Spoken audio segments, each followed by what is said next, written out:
आप लोगों को पढ़ाया जा रहा था परमाणु ऑर्बिटल सिद्धांत। परमाणु ऑर्बिटल सिद्धांत, परमाणु ऑर्बिटल सिद्धांत या वैलेंसी बॉन्ड थ्योरी।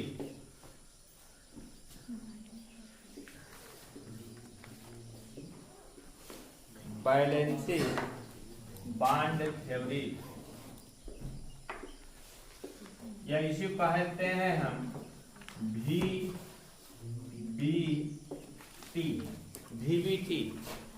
VBT के आधार पर यौगिकों की संरचना की व्याख्या की जा रही थी। हमने बताया था कि VBT एक ऐसा सिद्धांत है, एक ऐसा थ्योरम है जिसके आधार पर यौगिकों के दो चीजों की गणना हम कर सकते हैं, उपसार संयोजन यौगिकों की। पहली तो ये कि उसकी संरचना किस प्रकार से है, उसकी क्रिस्टलीय संरचना किस प्रकार से है। दूसरी तो ये कि वो अनुचुंबकीय है कि प्रतिचुंबकीय। हमने इसके बारे में पिछले क्लास में बहुत अच्छी तरीके से बताया है VBT के बारे में, और वहां पर एक यौगिक लेकर के हमने वहां पर उसको परिभाषित भी, एक यौगिक लेकर के उसके स्ट्रक्चर भी निकाले थे। यौगिक कौन सा था? यौगिक था आपका K4Fe(CN6), ये यौगिक था। इसका नाम क्या था? पोटेशियम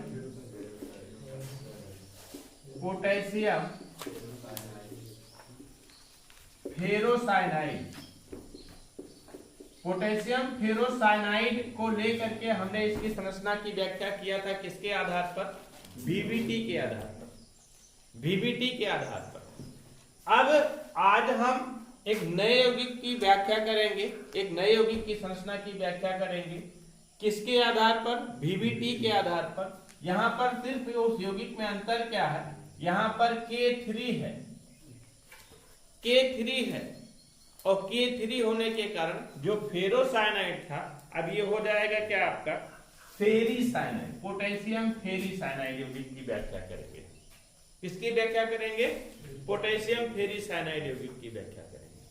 सबसे पहले तो हम देख लेते हैं कि इस पोटेशियम फेरीसाइनाइड में एक केंद्रीय धातु परमाणु है। क्या है? केंद्रीय धातु परमाणु है, और इस केंद्रीय धातु परमाणु के साथ में कितने? 6 साइनाइड समूह लिगेंड के रूप में उपस्थित हैं। और इस केंद्रीय धातु परमाणु पर कितना धनावेश है इसको भी मैं देखता हूं। कितना धनावेश है इसको निकालने के लिए क्या करेंगे? इसकी ऑक्सीकरण संख्या निकाल लीजिए। इसकी ऑक्सीकरण संख्या निकालने के लिए क्या करते हैं कि Cn का 1 होता है -1, तो Cn के 6 है तो -6 हो जाएगा। पोटेशियम का +1 होता है तो 3 है तो +3 हो जाएगा। 6 में से 3 गया 3, -3 पक्षांतर करेंगे कि +3, मतलब बनेगा क्या आपका? Fe ट्रिपल पॉजिटिव आयन बनेगा। क्या बनेगा? Fe ट्रिपल पॉजिटिव आयन बनेगा, है ना। तो लिखेंगे यहां पर क्या? पोटेशियम फेरीसाइनाइड में Fe K4Fe(CN6) में FeCN6 ट्रिपल निगेटिव आयन में क्या कह रहे हैं? K3 रहेगा। ट्रिपल निगेटिव आयन में यह भी ट्रिपल पॉजिटिव केंद्रीय धातु परमाणु और कितना लिगेंड है? 6 साइनाइड लिगेंड के रूप में उपस्थित है। साइनाइड समूह किसके रूप में उपस्थित है? लिगेंड के रूप में उपस्थित है ना। अब क्या करते हैं हम? Fe ट्रिपल पॉजिटिव आयन का इलेक्ट्रॉनिक कॉन्फ़िगरेशन करते हैं। इसका इलेक्ट्रॉनिक कॉन्फ़िगरेशन करते हैं तो सबसे पहले हमने बताया था बेटा Fe का इलेक्ट्रॉनिक कॉन्फ़िगरेशन कर लीजिए। Fe का इलेक्ट्रॉनिक विन्यास करते हैं 26 होता है ना, कर लीजिए। कितना हो जाएगा आपका? 1s2 2s2 2p6 3s2 3p6 3d6 3d6 और 4s2 काउंट कर लीजिए, है पूरा क्या? 2 2 4 6 4 10 2 12 6 18 2 20 6 26 3d6 होगा बेटा, है ना। अब आयंस के रूप में करेंगे, आयनों के रूप में इसका इलेक्ट्रॉनिक विन्यास करते हैं, तो इसका आयंस क्या बनता है बेटा? Fe ट्रिपल पॉजिटिव के रूप में देखेंगे किसका इलेक्ट्रॉनिक विन्यास? 1s2 2s2 2p6 3s2 3p6 3d5, यही है ना। आउटर मोस्ट शेल से 2 इलेक्ट्रॉन, डी सब शेल से 1 इलेक्ट्रॉन निकल गया। मतलब आप लोग यहाँ पर देख क्या रहे हैं? यहाँ पर देख रहे हैं कि डी में 5 इलेक्ट्रॉन है, यस में 0 इलेक्ट्रॉन है। यहाँ पर लिखेंगे 4s0 4s0 और 4p भी लिख लेंगे 4p0। समझ पा रहे हैं ना? मतलब कि ये भी ट्रिपल पॉजिटिव आयन में 3d में 5 इलेक्ट्रॉन, 4s में 0 इलेक्ट्रॉन और 4p में भी कितने इलेक्ट्रॉन है? 0 इलेक्ट्रॉन है। 4p में भी कितने इलेक्ट्रॉन है? अब इसके बाह्य कोश का हम संरचना बना लेते हैं, बाह्य कोश के बारे में लिखते हैं। तो कितना हो जाएगा आपका 3d5, है ना, और कितना हो जाएगा 4s0 और 4p0, होगा कि नहीं होगा? डी में कितने ऑर्बिटल बेटा? 5 ऑर्बिटल, 5 ऑर्बिटल हमने बना लिया, 5 ऑर्बिटल डी में। और यस में कितने ऑर्बिटल? 1 ऑर्बिटल। पी में कितने ऑर्बिटल? 3 ऑर्बिटल बना लिया। अब यहां पर क्या करते हैं? हम इलेक्ट्रॉनों को भरते हैं हुन्स के लॉ का प्रयोग करते हुए। 5 इलेक्ट्रॉन भर दिया हमने। अब देखिए हमने बताया क्या था, इसके बाद इसमें क्या होता है? इलेक्ट्रॉनों का पुनर्विन्यास होता है। क्या होता है? पुनर्विन्यास होता है। तो लिखेंगे क्या यहां पर? Fe ट्रिपल पॉजिटिव आयन के बाह्य कोश के कौन से? 3D उपकोशों में किसका इलेक्ट्रॉनों का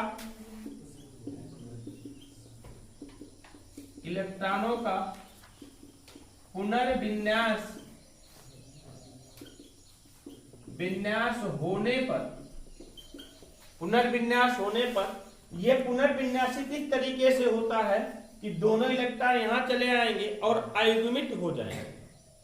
दोनों इलेक्ट्रॉन यहां चले आएंगे और युग्मित हो जाएंगे और एक क्या बनेगा? अयुग्मित, है कि नहीं? जब पुनर्विन्यास होता है तो इस तरीके से इसका बन जाता है। क्या बनता है ये देखते हैं। 5 ऑर्बिटल, इसमें कितना? 1 ऑर्बिटल, एस में 1 ऑर्बिटल ना, और उसमें कितना? 3 ऑर्बिटल बन गया। पुनर्विन्यासित होता है, हुन्स के लॉ का विपरीत नियम प्रयोग हो रहा है यहाँ पर। इस तरीके से होगा कि नहीं होगा? अब यहां पर क्या हो रहा है? बी के कितने ऑर्बिटल?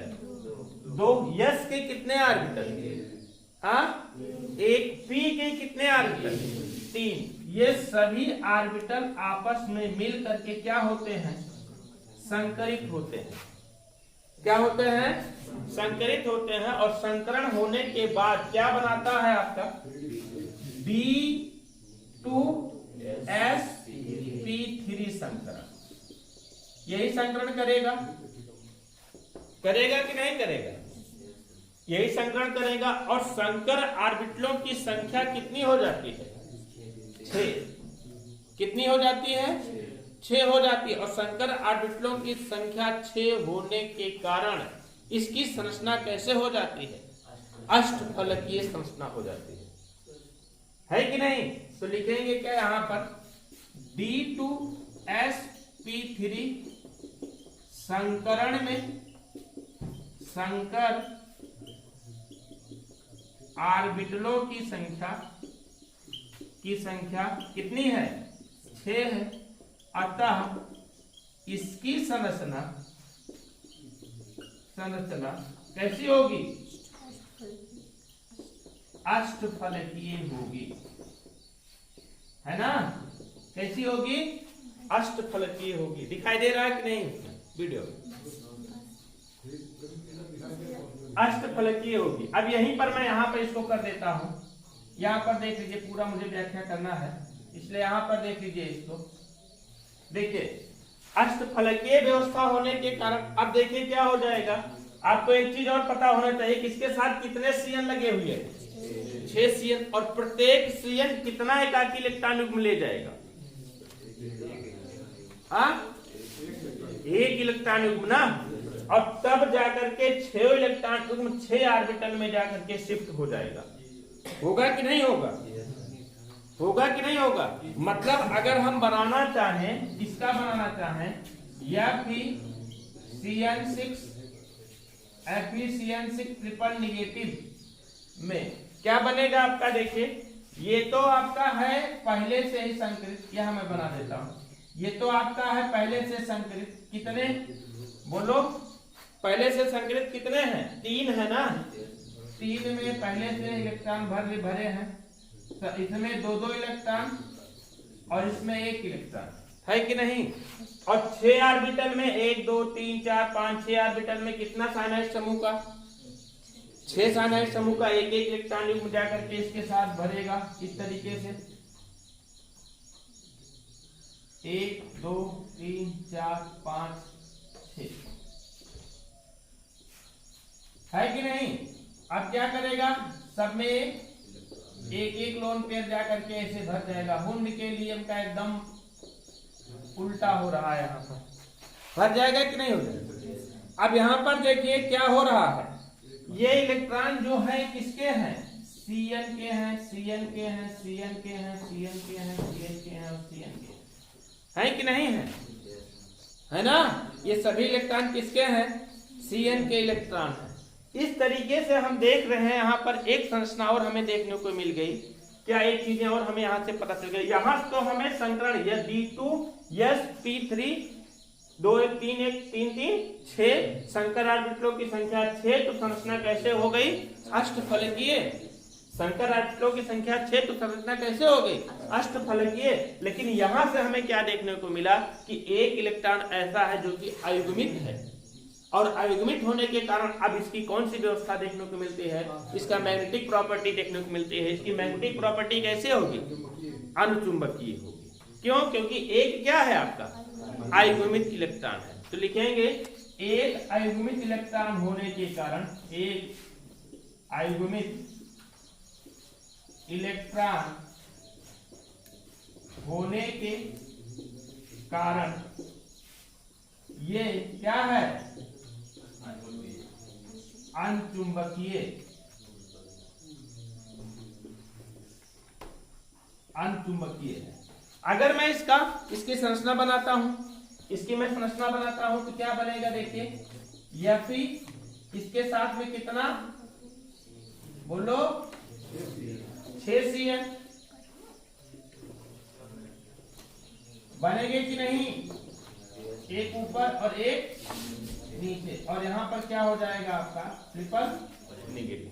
तो दोनों VBT के आधार पर दोनों चीजों की व्याख्या हो गई कि नहीं? इसकी संरचना पता चल गई। संरचना कैसे है? अष्टफलकीय है। और चुंबकीय गुण के बारे में पता चल गया कि अनुचुंबकीय है कि परचुंबकीय, अर्थात इसकी मैग्नेटिक प्रॉपर्टी के बारे में भी पता चल गया। समझ गए कि नहीं? इसको अच्छी तरीके समझ गए ना? अभी एक यौगिक को और बताता हूं तो और अच्छी तरीके समझ में आ जाएगा। इसको नोट कर लीजिए, आप लोग नोट डाउन कर लीजिए इसको।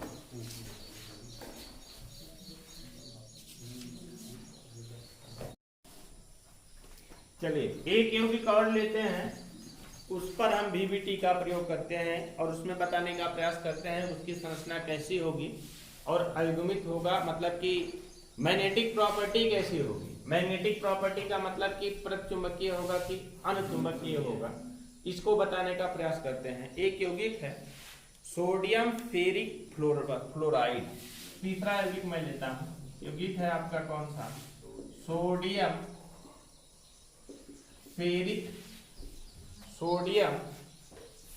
फ्लोराइड।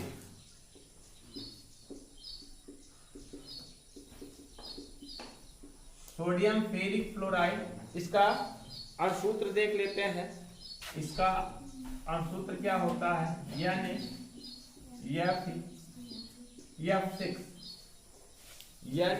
Fe(F6) और यहाँ पर हो जाएगा आपका Na3, है ना। इस यौगिक में बताने का प्रयास करता हूं मैं।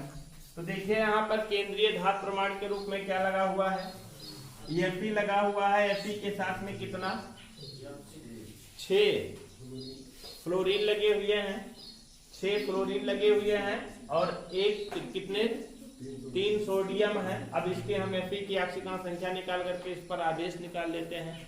अगर देखेंगे कि इनके आयंस क्या बनेंगे, इनके आयन क्या बनेंगे, इनके आयन कितने बनेंगे। तो सबसे पहले लिखेंगे क्या, हम लिखेंगे क्या, FeF6 3 निगेटिव संकर आयन में, संकर आयन में Fe ट्रिपल पॉजिटिव आयन और कितने बोलो 6 फ्लोराइड आयन लिगंड के रूप में उपस्थित हैं। किसके, लिगंड के रूप में उपस्थित हैं, है ना।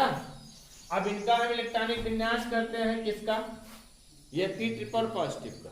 Fe ट्रिपल पॉजिटिव का इलेक्ट्रॉनिक विन्यास करते हैं तो क्या हो जाएगा, डायरेक्ट Fe ट्रिपल पॉजिटिव का कर दे रहा हूं बेटा, क्योंकि बहुत बार बताया गया इलेक्ट्रॉनिक विन्यास आयनों का होता कैसे है।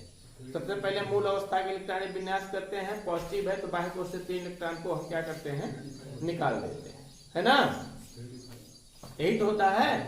तो इसका इलेक्ट्रॉनिक विन्यास करते हैं। इसको समझ गए ना कि ये जो टूटेगा आयन के रूप में ये बनाएगा, ये आयन बनाएगा कि नहीं बनाएगा।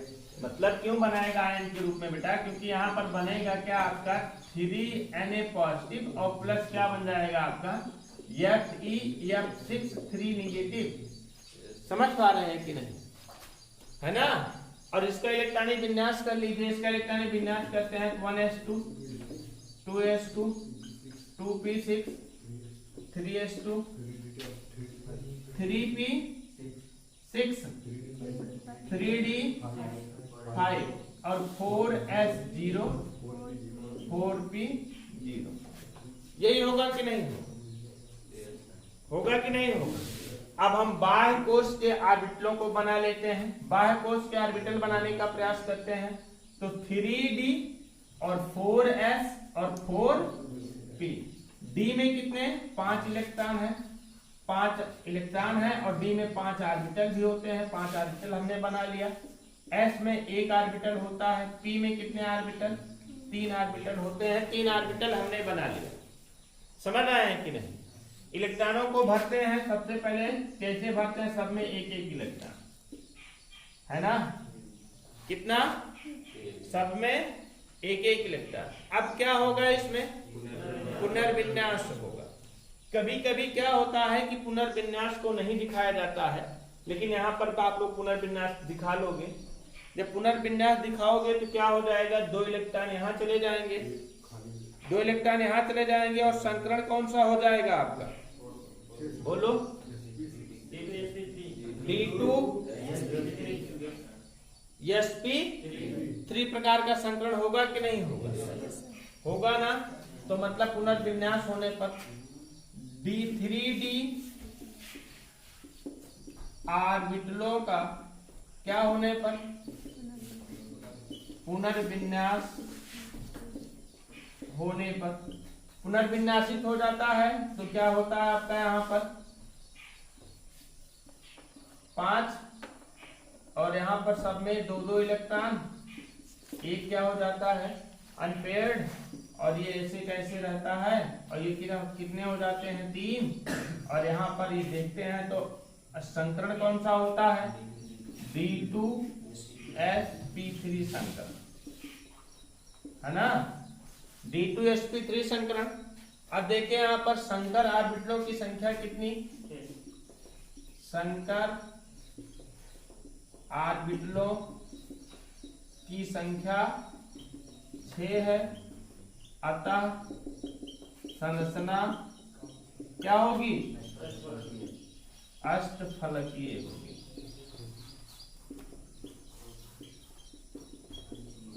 है कि नहीं? अब इसमें 6 क्या होंगे? F निगेटिव आयन जाकर के क्या करेंगे? संकरित करेंगे। कह सकते हैं कि अतिव्यापन करेंगे, मतलब जाकर के इसमें भरेंगे। एक फ्लोराइड आयन एक एकाकी इलेक्ट्रॉन युग्म देता है। एक फ्लोराइड आयन एक एकाकी इलेक्ट्रॉन युग्म देगा, तो 6 फ्लोराइड आयन है तो कितने एकाकी इलेक्ट्रॉन युग्म देंगे? 6 देंगे। 6 में जाकर के एक एक इलेक्ट्रॉन क्या होगा? यहाँ पर भरेगा कि नहीं भरेगा? है ना? अब क्या करेंगे? यहाँ पर लिखेंगे खाली ऑर्बिटलों को या रिक्त ऑर्बिटलों को लिख सकते हैं। रिक्त ऑर्बिटलों को कितना? बोलो 6 F निगेटिव आयन 6 इलेक्ट्रॉन युग्म प्रदान करता है। यही तो होगा, तब जाकर के बनेगा यहाँ पर क्या? यहाँ पर इसके 3 है ना, और ये कितने? 1 2 3 4 5 6 समान ऊर्जा के 6 नए ऑर्बिटल बन जाएंगे। यहाँ पर 1 2 3 4 5 और 1 6। यहाँ पर क्या बनेगा? एक एकाकी इलेक्ट्रॉन युग्म, और सब में कितने कितने? बोलो 2 2 इलेक्ट्रॉन। सब में कितने कितने? 2 2 इलेक्ट्रॉन हो जाएंगे कि नहीं हो जाएंगे? है ना? अब देखिए ये संकरण कौन सा बना आपका? बोलो कौन सा? D2sp3। एक अयुग्मित इलेक्ट्रॉन है, इसलिए इसकी प्रॉपर्टी कैसे होगी? लिखेंगे अयुग्मित इलेक्ट्रॉन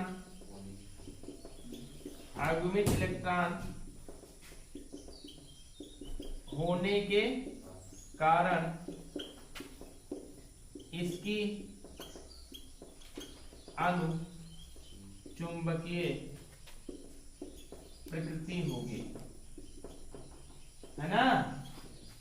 अब इसका संरचना बना लेते हैं। संरचना तो अष्टफलकीय है तो आप जान ही गए हैं कैसे बनेगा।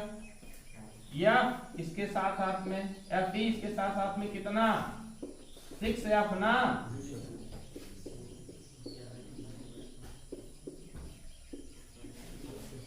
और इस पर कितना? 3।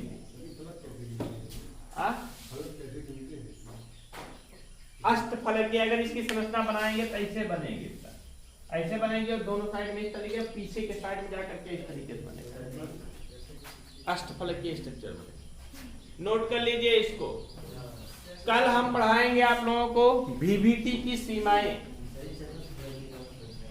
चतुष्फलकीय भी बनता है जब यहाँ पर संकर ऑर्बिटलों की संख्या, मतलब कि लिगेंडों की संख्या कितनी होगी?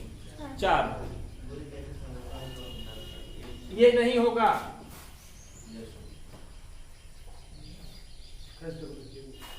कल हम पढ़ाएंगे आप लोगों को VVT की सीमाएं, बैलेंस बांड थ्योरी की सीमाएं, मतलब किस हद तक, कहां तक बैलेंस बांड थ्योरी कार्य करता है और कहां पर नहीं कार्य करता है। इसको आप लोग नोट कर लीजिए।